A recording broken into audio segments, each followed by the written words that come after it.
Assalamualaikum warahmatullahi wabarakatuh. Jumpa lagi dengan channel Bang Tio. Tidak ada kata terlambat Ustaz. Untuk kali ini Bang Tio akan merekomendasikan materi pelajaran statistika bentuk ya. Selamat menikmati, tapi jangan lupa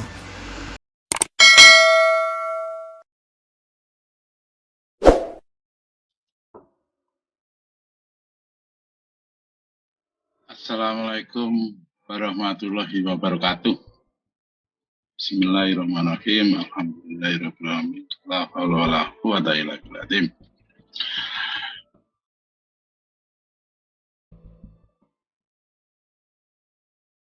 Saudara mahasiswa ya, untuk pertemuan kali ini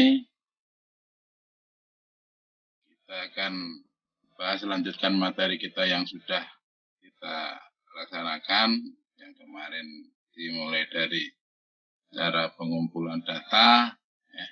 Kemudian selanjutnya adalah gimana data yang terkumpul itu disajikan, ditata ya, sehingga bisa memberikan informasi yang lebih jelas kepada yang membutuhkan. Jadi data itu ditata. Sebelum nanti berlanjut ke misalkan statistika inferensial untuk mengambil kesimpulan. Perlu data dulu, mungkin itu bisa bermanfaat bagi peneliti diri sendiri atau mungkin orang lain. Ya. Jadi kita lanjut. Untuk materi ini adalah pengolahan dan penyajian data. Gimana cara-cara pengolahan dan penyajian datanya. Ya. Oke, kita mulai ya. Materinya ini ya, pengolahan dan penyajian data. Ya. Jadi kemarin data sudah banyak, kalau satu hanya datum yang telah dikumpulkan kemarin, mulai dari nyebar angket, ya, kemudian wawancara, kemudian observasi, ya, itu dikumpulkan, ya, atau istilahnya data itu namanya adalah data mentah, ya, data mentah, raw data. Ya. Jadi ini akan kita olah, ya, yang lebih bagus baik itu tunggal maupun kelompok. Data tunggal bisa data kelompok.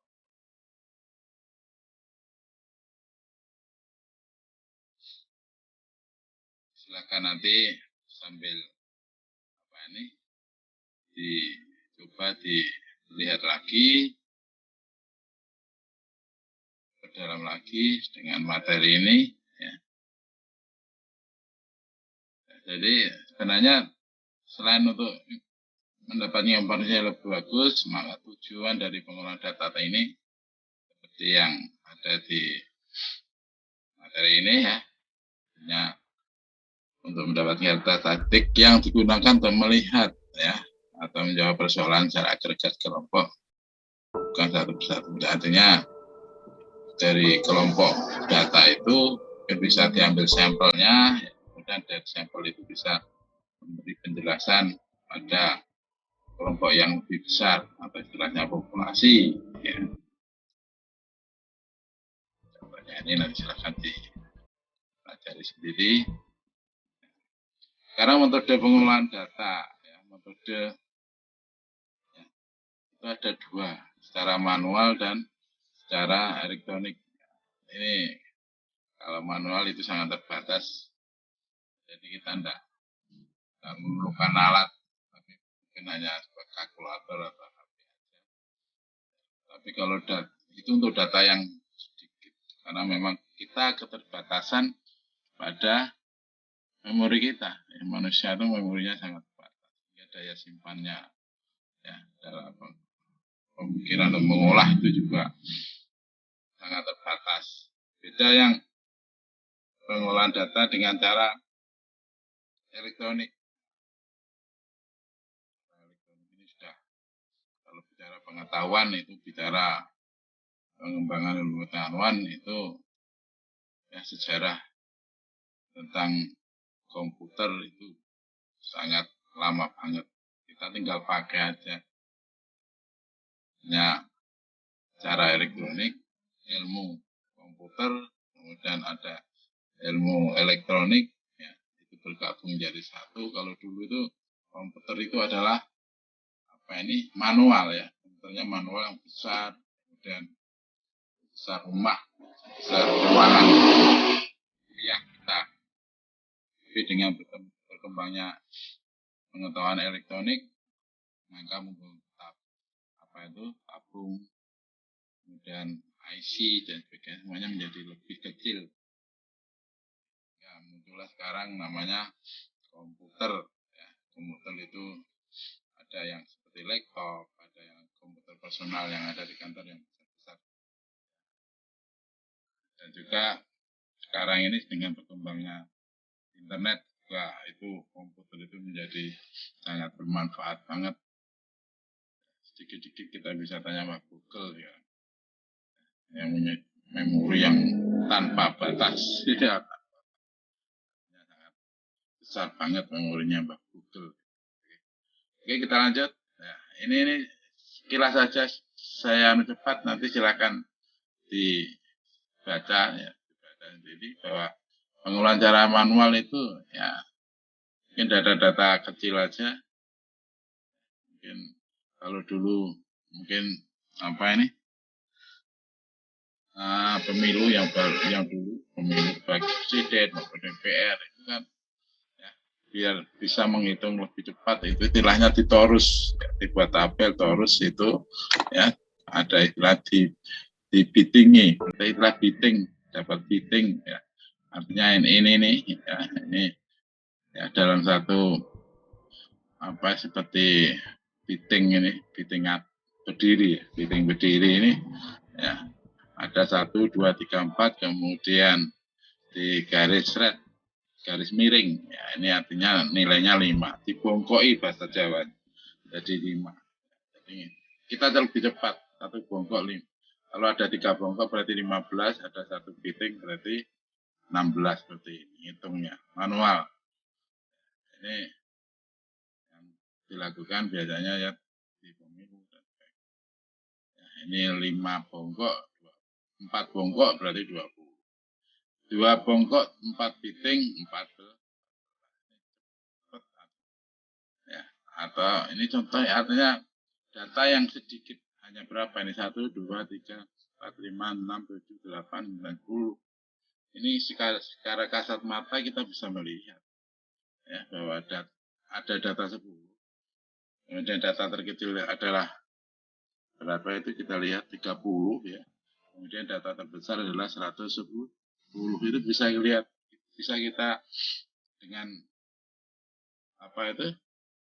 secara manual kita bisa melihat kalau sedikit. Tapi kalau ini data seperti ini misalnya datanya 1000 atau 100 saja lah, atau 50 aja lah, kita sudah bingung ya, sudah bingung untuk mendapatkan informasinya. Kalau itu tidak ditata dengan cara bagus atau juga menggunakan komputer, itu akan lebih cepat. Kalau 50 masih bisa sih kita coba tata, tapi kalau datanya sudah lebih dari 1000, nah itu sudah kemampuan kita ini sudah bisa mengikuti secara cepat. Kalau mungkin dalam 1 bulan ya bisa, tapi kan lama Pak. Nah, prinsip statistika adalah biaya murah, tenaga cepat, sudah dapat atau menyimpulkan sesuatu itu ya ini Mas. Sekarang artinya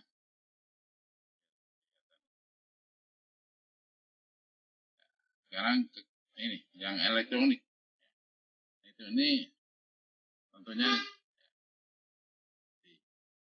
intinya adalah skalanya besar ya, sehingga pekerjaan akan menjadi lepat ya. Apalagi sekarang ada terutama software statistika sudah banyak sekali bermunculan, dia punya kelebihan masing-masing.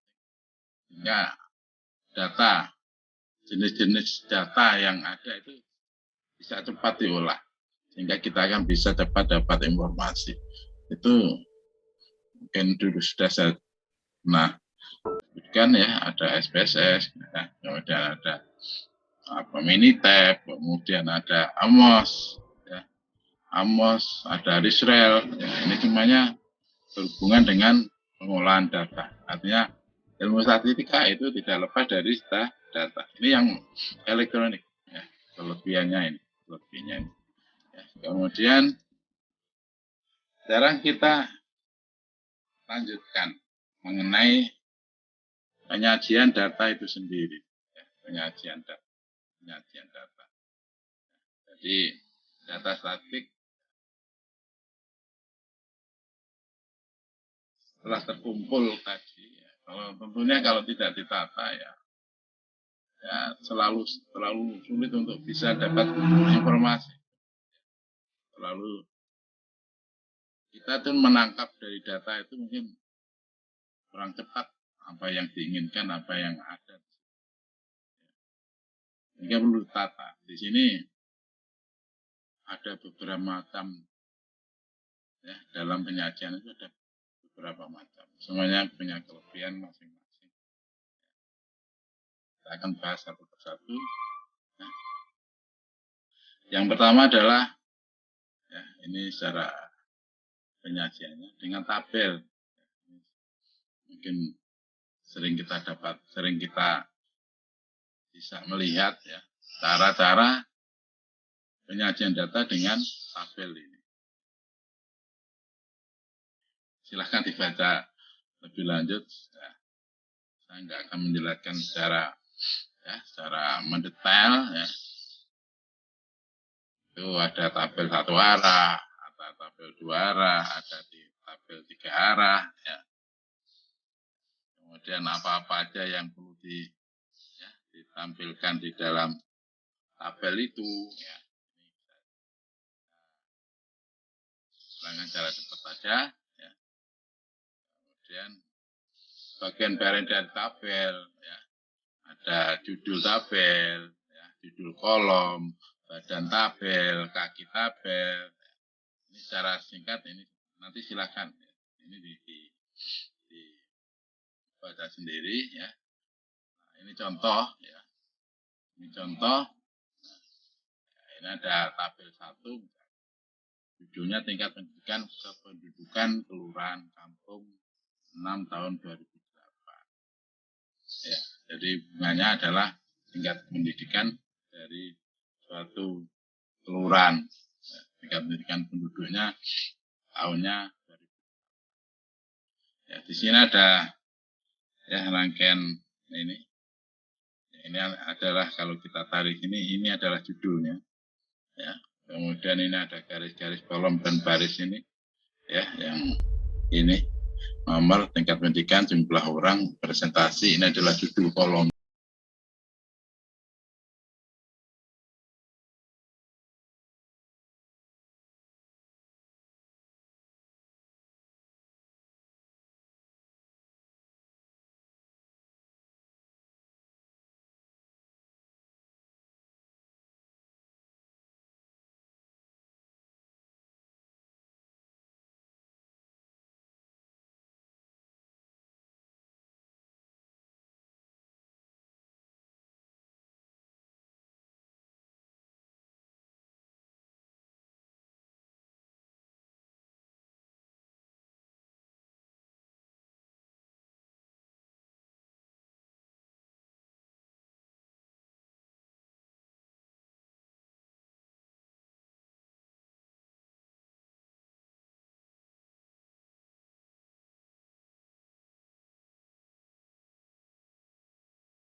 daripada yang varietas ini hanya produksi.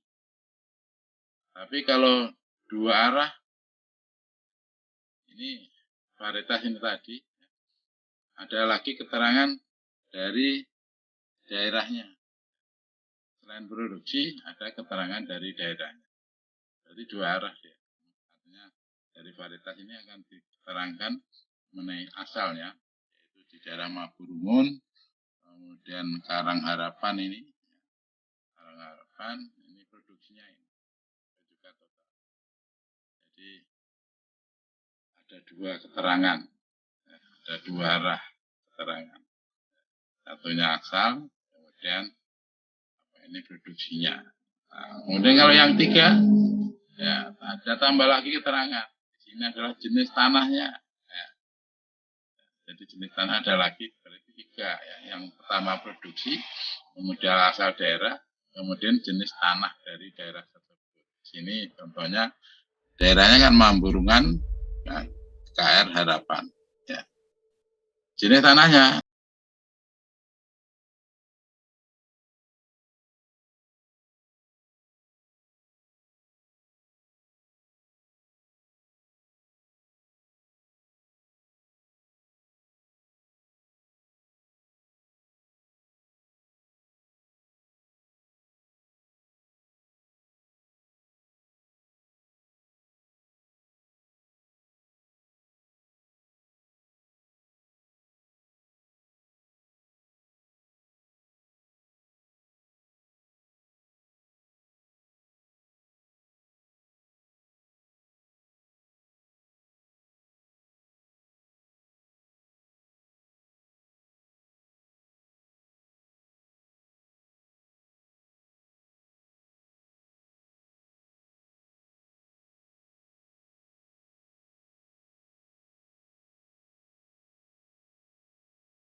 data kelompok ini ya kita bisa nanti bisa kita lihat mediannya, kuartil, desil, persen.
tahu kan datanya itu berapa. 2 itu nilainya berapa. 65 sampai 69 ada 6 itu nilainya berapa. Itu baru ketahuan. Tapi kalau kita tahu-tahu seperti ini, ya kita nggak tahu 2 itu nilainya berapa. Kalau kita tidak melihat data mentahnya yang sudah diurutkan dari kecil ke besar. Ya.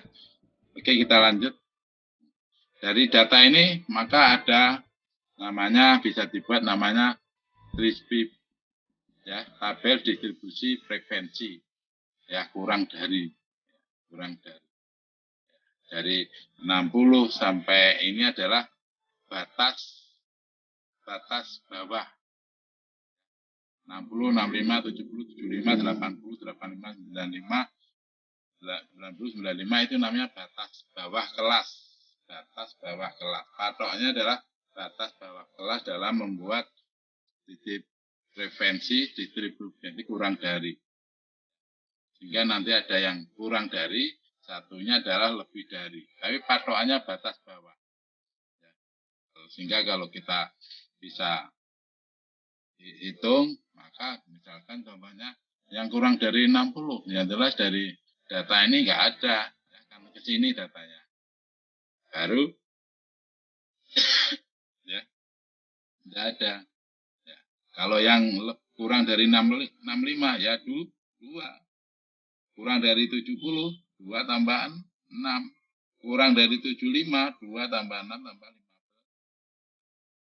Demikian juga nanti yang lebih besar. Kalau lebih besar dari 60, jelas 2. Ya, lebih besar dari 60, nilainya 2. Lebih besar dari 65,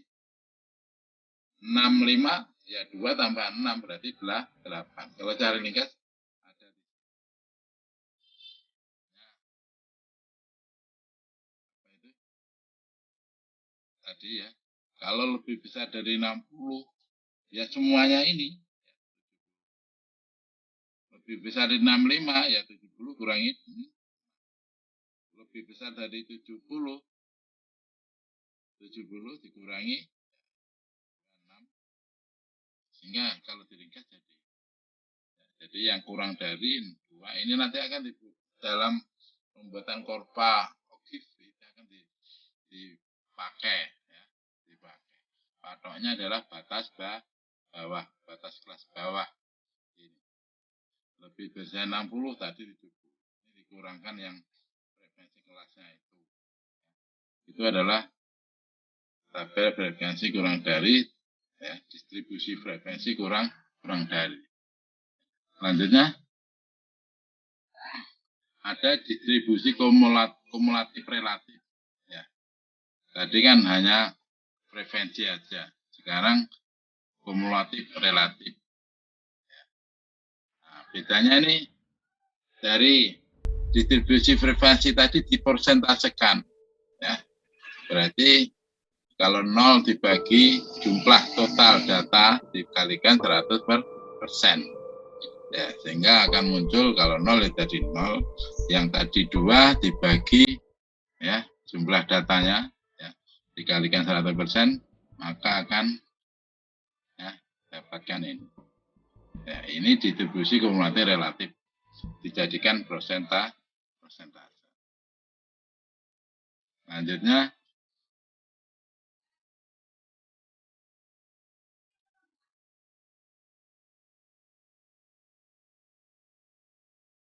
sekarang grafik.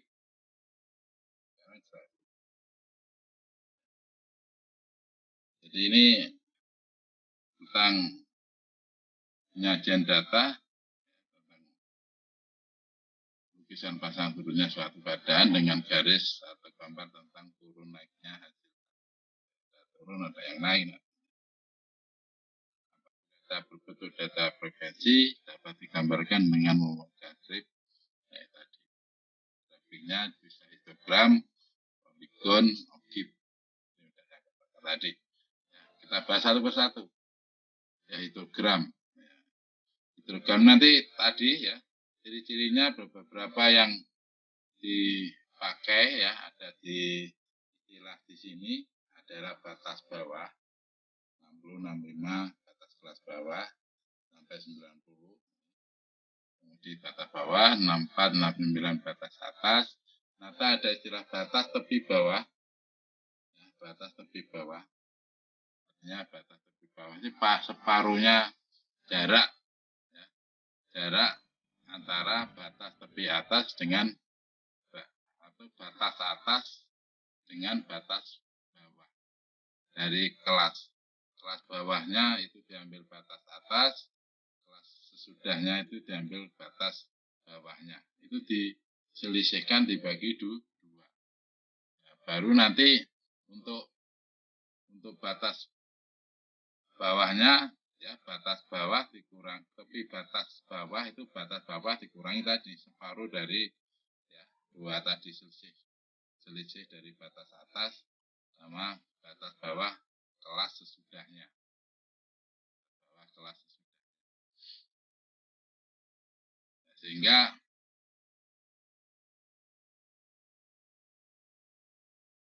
kalau yang ini, ya, untuk histogramnya ini grafik gambarkan distribusi, ya, G4, tapi nanti di software itu, di software misalkan FS itu banyak, ada yang bisa kerucut, ada yang bisa balok bunder, ya, ada 3 dimensi, seperti 3 dimensi, yaitu bila pakai software, ya.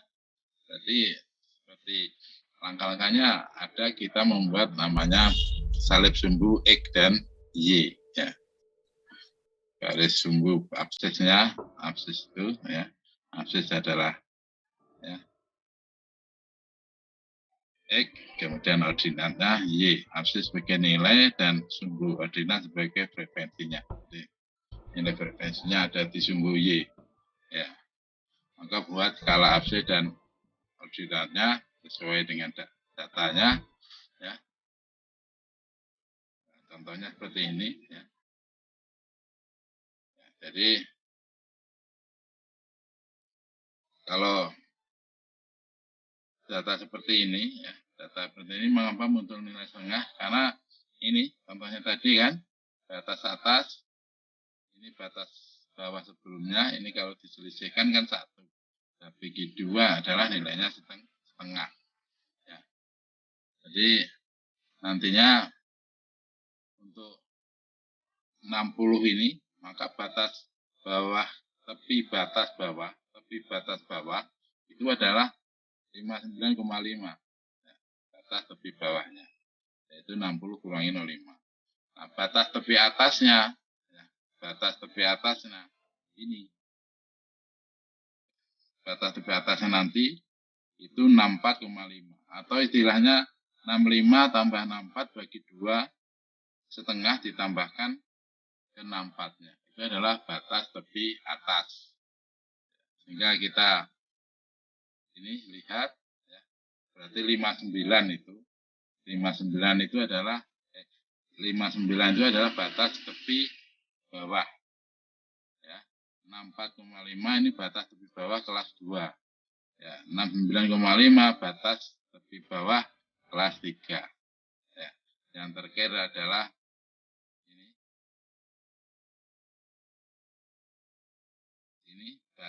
ini batas tepi bawah kelas di sini, ya. Kelas di sini, ya, kelas sesudah kelas 90 sampai 94 yang enggak tercantum. Ya, yang enggak tercantum. Sehingga nantinya dengan patokan itu, maka kita bisa menghitung frekuensinya. Kita menghitung frekuensi. Artinya ini frekuensinya kelas-kelas ini dengan patokan batas tepi atas, nanti kita bisa untuk membuat nanti diagramnya, membuat diagramnya. Nah, ini, ya, ini sama, artinya, ya, ini batas tepi bawah tadi, ya, ini kelas tadi, kelas yang 60 sampai 65, 60 sampai 64, ya, 60 sampai 64, yang ditulis adalah batas tepi bawahnya, ya, 65,9, yang 60 tadi batas bawah 60, batas tepi bawahnya 59,54 ya. Kemudian ini 64,5 itu bisa jadi batas atas ya, kelas 60 sampai 64 ya, bisa jadi batas tepi bawah kelas 6 ya, 65 sampai 69.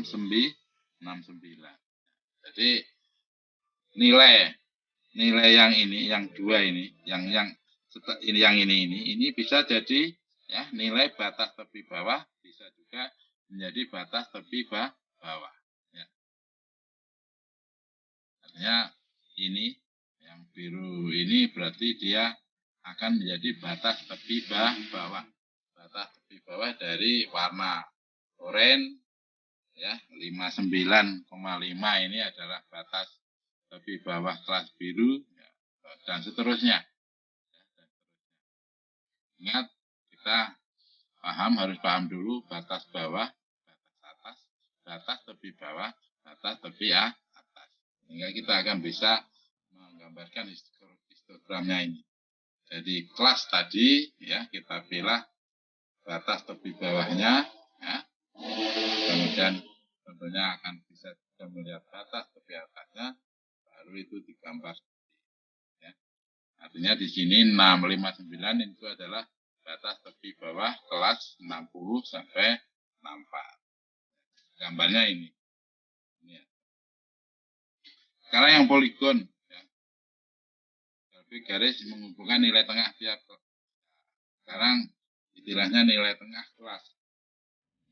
Nilai tengah kelas. Ya. Kalau yang histogram tadi menggunakan batas tepi bawah kelas. Menggunakan batas kelas tapi yang tepi, bukan batas hanya, tapi yang tepi. Kalau poligon menggunakan nilai tengah kelas. Ya, ini nilai kelas ini caranya ini. Caranya tengah-tengahnya 60 sampai 64.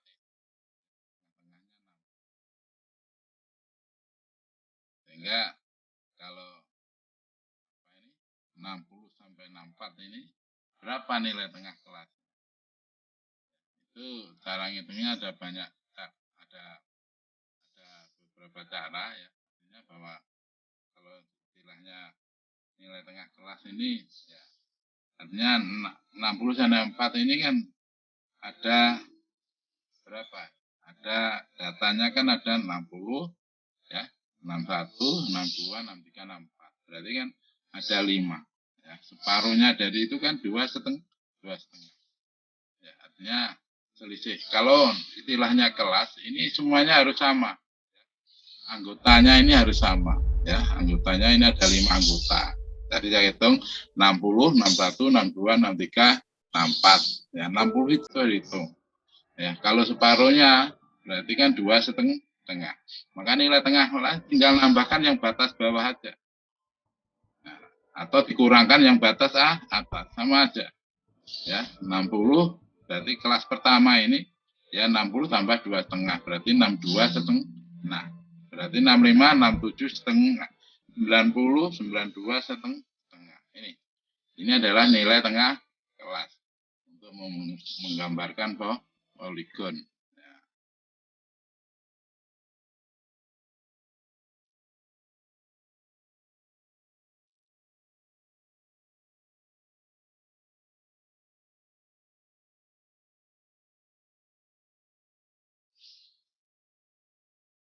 Oke ya.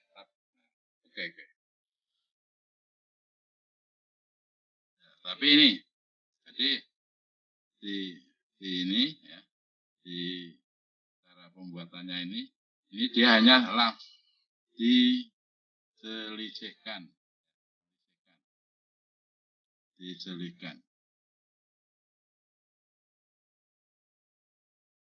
Caranya ini dalam membuat poligon, buatlah garis sumbu, ordinat, kemudian buatlah titik tengah kelas. Ini 60 tambah 64, hanya dibagi 2 aja. 60, 64 dibagi 2. Jadi caranya 60, 64 dibagi 2. Dibagi 2. 65 berarti batas bawah ditambah batas atas dibagi 2. Batas atas tentu nanti nilainya akan ya berupa interval dengan jarak yang sama juga. Ya, jarak. Artinya 62 ke 67 itu 5. Tinggal nambah-nambah aja. Jadi 60 tambah 64 dibagi setengah itu 62. Jadi batas bawah kelas ditambah batas atas kelas dibagi 2. Itu nilai tengah kelas. Berarti 60, 61, 62, 63, 64. Itu kan kalau kita gambarkan ya. Kalau kita gambar di yang 60 sampai 64 itu kan ya. 60 sampai 64 itu kan bisa 60, 61, 62, 63, 64 ya. Ini kalau tengah-tengahnya kan ini. Ini kalau nilainya kan ganjil. Setelah akuntannya nilai ganjil, kita mudah menghitung nilai tengahnya kelas atau di ini. Ya, ini dijumlah dibagi setengah. Baru ini nanti sebagai titik yang kita gunakan, data yang kita gunakan dalam membuat grafik poligon ya.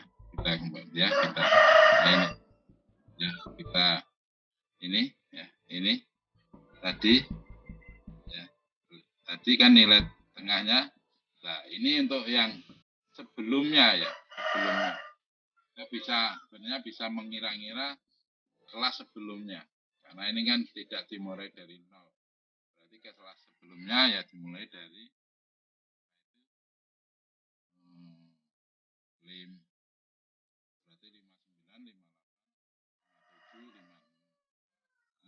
55 ya, 59 itu nilainya 60. Setelah itu yang tercantum tadi ya 62, kemudian ini yang kelas keduanya dari yang data tadi, ini kelas ketiga, kelas 4, kelas 5, kelas 5. Ini adalah nilai tengahnya ya, nilai tengahnya. Oke, ini saya hapusnya dulu.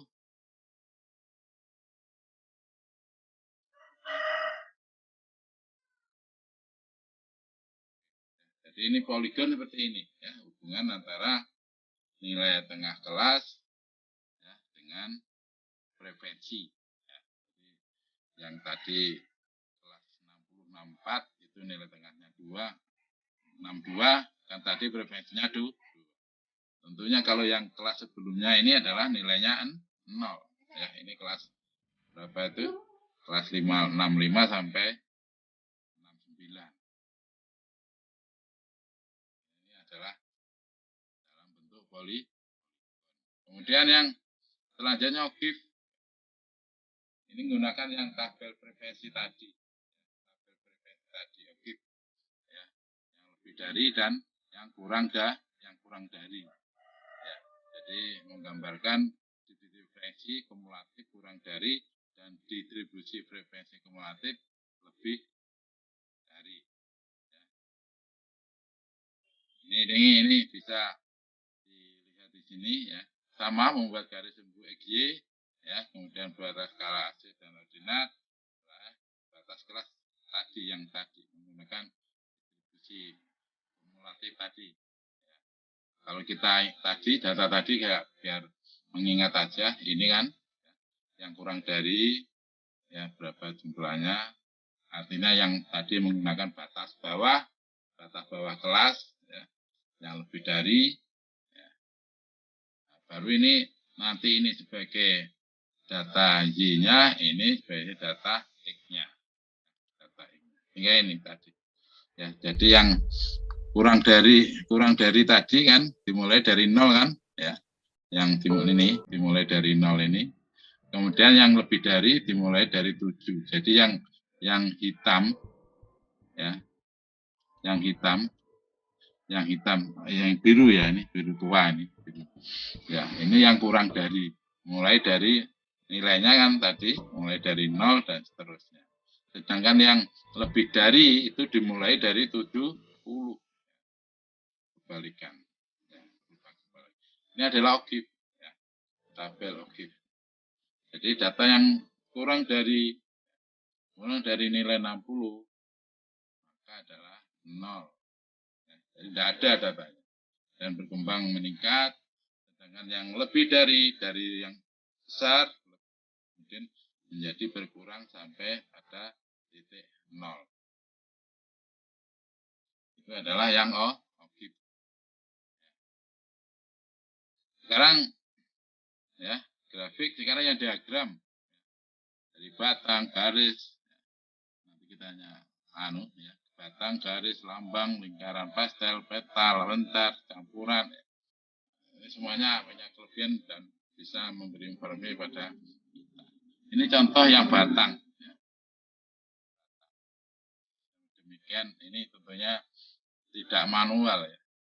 Manual repot juga ya.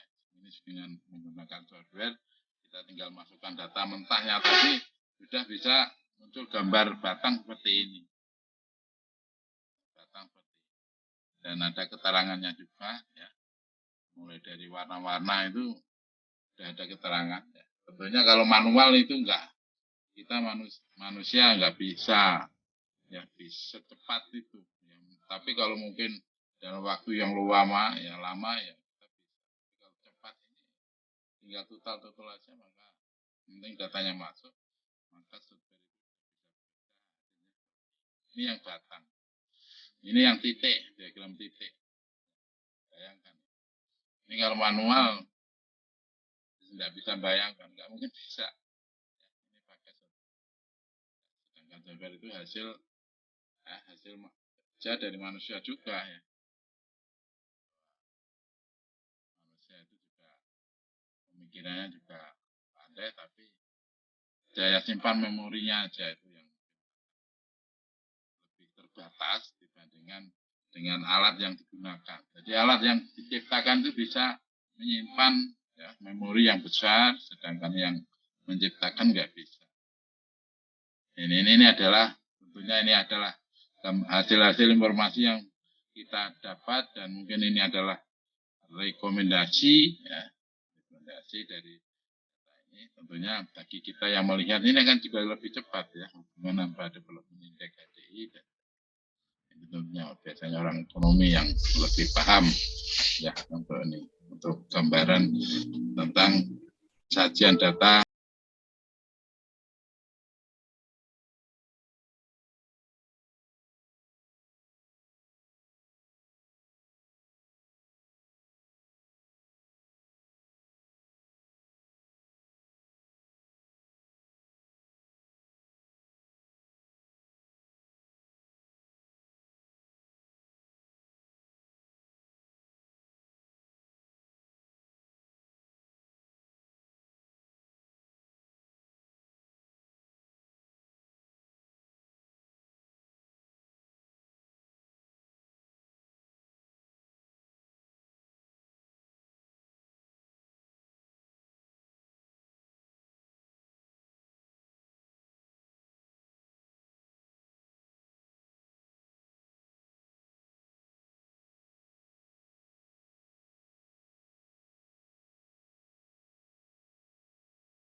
tentunya akan mempunyai ya ruangan nilai ya dari lingkar ini juga yang lebih besar, dan yang kecil juga kecil sekali ini ya, kecil sekali artinya yang 60 sampai 64 kan hanya 2, nilainya kecil. Ini buat itu ya, itu ada yang diagram kue ya. Nah itu ini tadi saya janji di atas tadi cara pembuatan kelas ya. Pembuatan kelas sehingga kita punya data jurusan yang kecil, punya ringnya berapa, dari ring itu masukkan ke rumus ini untuk menentukan jumlah kelas ya, 1 tambah 33 log 60 ya, ini dibulatkan ya, yang besar kemudian ke kecil. Kalau 6854 dibulatkan jadi itu 7 ya, 7 jika nanti ring tadi dibagi 7 maka kira-kira akan menjadi anggotanya menjadi 5 kelas.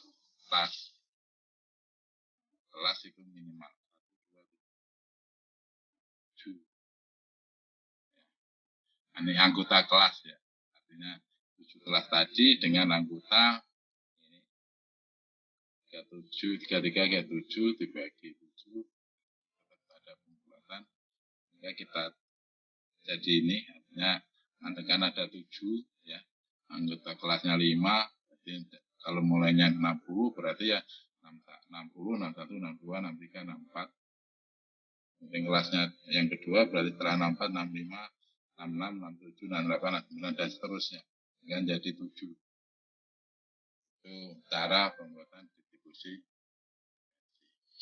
Jadi itu ya dari materi penyajian ya, pengolahan dan penyajian data ya, coba nanti dipelajari, diputar-putar ulang materi ini ya, sehingga nanti di bawah ini ada tugas, silahkan dikerjakan dan nanti dikumpulkan untuk sebagai latihan. Misalkan kalau ada kesulitan bisa WA atau mungkin bisa telepon ke saya ya. Oke ya, silakan. Ini tugasnya.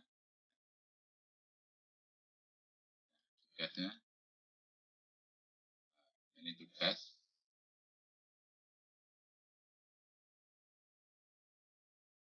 Ini tugas ya. Ini harus mengganggu. Akan dibaca tugas yang pertama jelaskan pengolahan data dengan cara manual dan elektronik. Kemudian ini ada data ya, ada data. Sudah ada kelasnya, jumlah kelasnya ada 5. Tentunya bisa dihitung anggota kelasnya dan juga ada frekuensinya di situ. Ya, maka buatlah nanti ini penyajian data grafik, histogram, poligon, frekuensi okif, kemudian diagramnya batang dan garis. Batang dan garis. Silakan dikerjakan, nanti dikumpulkan pada saya. Ya, kalau toh ada pertanyaan, silakan WA atau telepon. Ya. Jadi sempat ditulis dulu ini, ya nanti dikerjakan. Nah ini menu ini kelihatannya juga mengganggu. Kalau ini saya tutup ya akhirnya akan berakhir materi. Itu mudah-mudahan ya, materi ya, jadi materi pengolahan dan penyajian data mata kuliah statistika mudah-mudahan bisa bermanfaat dan nanti kita lanjutkan ke materi selanjutnya ya.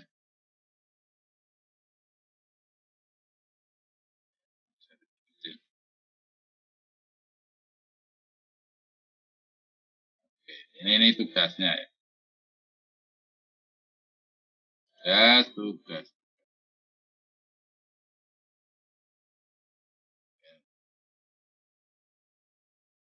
Yang belum sempat catat silakan.